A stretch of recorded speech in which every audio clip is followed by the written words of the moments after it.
What's up, everyone? Welcome to another video, blog, whatever the heck you call this thing, training update on my journey to be a better athlete. As always, please feel free to like and subscribe and share and do whatever you YouTube people do.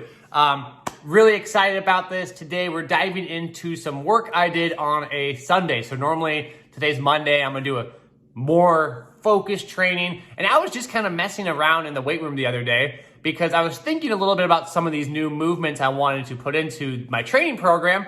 I kind of got a little carried away, no surprise, I guess.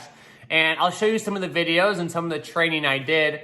It was supposed to be kind of an off day, but it wasn't really an off day. So I guess that happens. Sometimes you're in there and you're just messing around with movements and you're feeling good. And so you just all of a sudden start lifting without realizing it. But I'll share some of those highlights here, and then I'll share some of those thoughts I have about some of the new movements I was messing with. So I appreciate you guys as always. Again, feel free to like, share, and subscribe, and let's go check out that training session. So I wasn't going to film this session originally.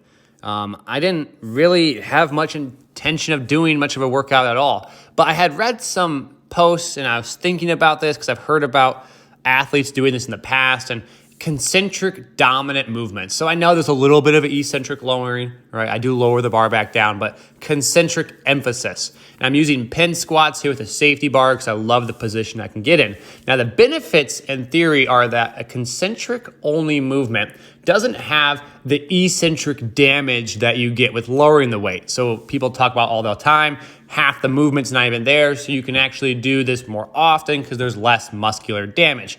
But there's another aspect that really interests me, and that is when you have a bar on your back and you lower it and then come back up, by the time you're reversing that weight from the bottom position up nice and tall, you already have that bar tension on your back and on your legs. So when you start producing concentric force, you're starting from a point where you already have some force being produced because you lowered it. But when I do a concentric only movement, I'm starting literally from zero and then rapidly producing force to lift the weight. So there is a different interplay of kind of the neurodynamics there, right? There isn't this lowering portion that has pre-tension the muscles. It's kind of from this no tension position into rapid amount of force. Yes, I hit some dance moves here. I let this camera roll so you guys can see some of the truth behind these sets. I do hit a lot of dance moves. So I was doing concentric only squats and I got to 565, and I'll share some of my thoughts on this at the end of this video here. But after this, I decided to mess around with some jump squats. And you'll see here, by the way, your camera can be your friend. I was messing with this and I didn't really understand what position I wanted to get in. So I filmed myself get into it. I didn't like it. I checked the camera and reviewed it. So the camera isn't just for the sake of filming myself. It's actually really useful from a lifting standpoint. You can critique your form, check it out. But I did some jump squats, concentric only, kind of get a feeling for it, working on that same concept. But, I want to go back and talk about specifically that hand-assisted concentric squat only right now. I wanted to take a minute and just talk about this specific exercise. Now, the reason why I find it so interesting, if you look at my position, I'm only about, 8 inches above parallel, maybe not even that much. And I can squat so much more than I would if I would go to parallel. And the question becomes why? And, is it actually my legs giving out in my squat, or is it my low back?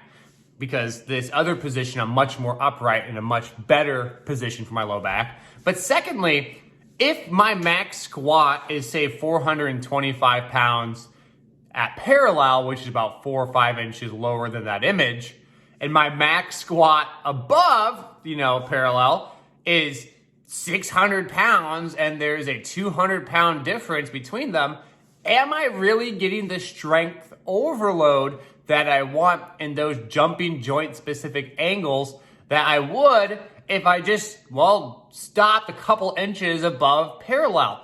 And I've been thinking about this quite a bit, and I'm going to start doing a little bit more above parallel work. Now, I know my goal is to squat 500 pounds from parallel, and that's kind of one of my arbitrary goals for this year. I have no reason why I want to do it, outside of the fact I just kind of want to do it. But from a jumping standpoint, it really leads me to think that maybe I shouldn't be spending that much time at parallel just because the overload is so much less. Now I'm gonna try and get some force plates on this and check it out and get a little more detail on it to see what the force outputs are like. But all in all, you can easily tell mathematically I don't need a force plate, that I'm producing more force in a slightly above parallel position like you see here, as opposed to that full parallel position. So just something I wanted to share, something I've been thinking about, and something I'm gonna mess with in my training kind of going forward.